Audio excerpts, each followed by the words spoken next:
किसी ने बड़े कमाल की बात कही है कि बहुत ढूंढा उन्हें पूजा श्लोक और स्तुति में, अंत में प्रभु मिले प्रेम सेवा स्नेह और सहानुभूति में।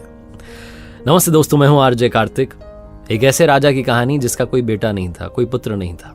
वो बहुत परेशान था। अंत में उसे किसी ने कहा कि आप तांत्रिकों के पास जाइए, उनके पास में उपाय होते हैं। तो तांत्रिकों के पास में गया राजा। उन्होंने कहा कि आपको एक छोटे बच्चे की बलि देनी होगी, उसके बाद आपको पुत्र प्राप्ति हो जाएगी। राजा को उपाय समझ में आ गया। पुराने जमाने की कहानी, उस जमाने में ये सब प्रथाएं चला करती थी।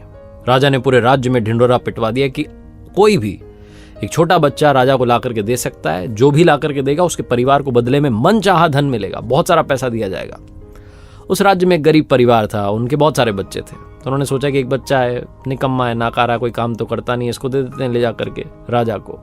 हमारे किसी काम का नहीं है, बलि अगर इसकी चढ़ भी जाएगी, अगर ये मर भी गया तो हमें कोई फर्क नहीं पड़ेगा, बदले में बहुत सारा पैसा मिलेगा। ये सोच करके उस परिवार ने उस बच्चे को राजा को सौंप दिया। तांत्रिक आ गए, राजा को बुलाया गया, बच्चे को बुलाया गया, सारी तैयारी की गई बलि चढ़ाने की।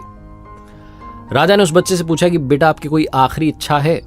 तो उस बच्चे ने कहा हाँ, मुझे थोड़ी रेत ला करके दे दीजिए, मिट्टी ला करके दे दीजिए। राजा को समझ में नहीं आया, पता नहीं क्या करेगा। इच्छा पूरी की गई, रेत लाई गई, मिट्टी लाई गई।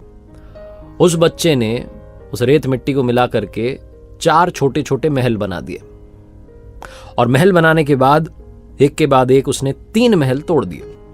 चौथा वाला जो था, उस महल के सामने वो हाथ जोड़ करके बैठ गया, प्रार्थना करने लगा। और उसके बाद जब उसने प्रार्थना पूरी की तो उसने कहा ठीक है, बलि चढ़ा दो। तांत्रिक चौंक गए, राजा डर गया कि ये क्या कर रहा है। तांत्रिकों को लगा पता नहीं कौन सी विधि कर दी। राजा ने पूछा कि आपने क्या किया? उस बच्चे ने कहा कि कुछ भी नहीं, बस 3 महल थे वो तोड़ दिए, चौथे वाले में प्रार्थना की। राजा ने पूछा कि थोड़ा बताओ, समझ नहीं पाए। तो बच्चे ने कहा कि पहला महल जो बनाया मैंने अपने माता पिता का था।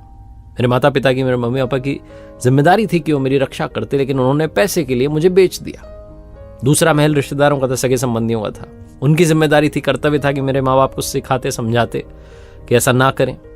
उन्होंने भी नहीं समझाया, तो उस महल को भी मैंने तोड़ दिया। तीसरा महल जो था वो राजा का था, आपका था। राजा का तो कर्तव्य होता है कि प्रजा की रक्षा करे। आपने तो मेरी बलि चढ़ाने की तैयारी कर ली है, आपका महल भी मैंने तोड़ दिया। और चौथा महल जो है वो भगवान का है, प्रभु का है। उनके सामने मैंने प्रार्थना की और उनसे कहा कि अब आप देख लेना। बस यही था। राजा ने जब ये जवाब सुना तो अंदर तक हिल गया, चौंक गया, डर गया। उसे लगा कि पता नहीं इस छोटे बच्चे की बलि देने के बाद भी मुझे पुत्र प्राप्ति होगी कि नहीं होगी। राजा जो था वो इतना घबरा गया कि उसके मन का विचार बदल गया। उसने सोचा कि पुत्र प्राप्ति होगी नहीं होगी ये तो भविष्य की बात है, क्यों ना इस समझदार बच्चे को ही गोद ले लेता हूं और अपना बेटा मान करके राजकुमार घोषित कर देता हूं। राजा ने बिल्कुल वही किया, उस बच्चे को गोद लिया और अगला राजकुमार घोषित कर दिया। छोटी सी कहानी, लेकिन सार ये है कि जीवन में जब सब तरफ से रास्ते बंद हो जाते हैं, दरवाजे बंद हो जाते हैं, एक दरवाजा हमेशा खुला होता है, वो है प्रभु का। वो कभी भी किसी का भी अहित नहीं सोचते हैं। बस उन पर विश्वास रखना शुरू कीजिए, स्नेह के साथ, उनकी श्रद्धा के साथ आराधना करना शुरू कीजिए और आपस में प्यार बांटते चलिए, सहानुभूति बनाए रखिए। एक बार फिर से वही बात जो अक्सर आपसे कहता हूं, ऊपर वाले के आशीर्वाद, अपनी मेहनत और अपनों के प्यार के साथ कर दिखाओ कुछ ऐसा कि दुनिया करना चाहे आपके जैसा। याद रखिए, हर सोमवार सुबह 9:30 बजे मेरे साथ देखिए एक नई कहानी, और हर शुक्रवार सुबह 9:30 बजे मेरे साथ देखिए लर्निंग सीरीज का एक नया वीडियो।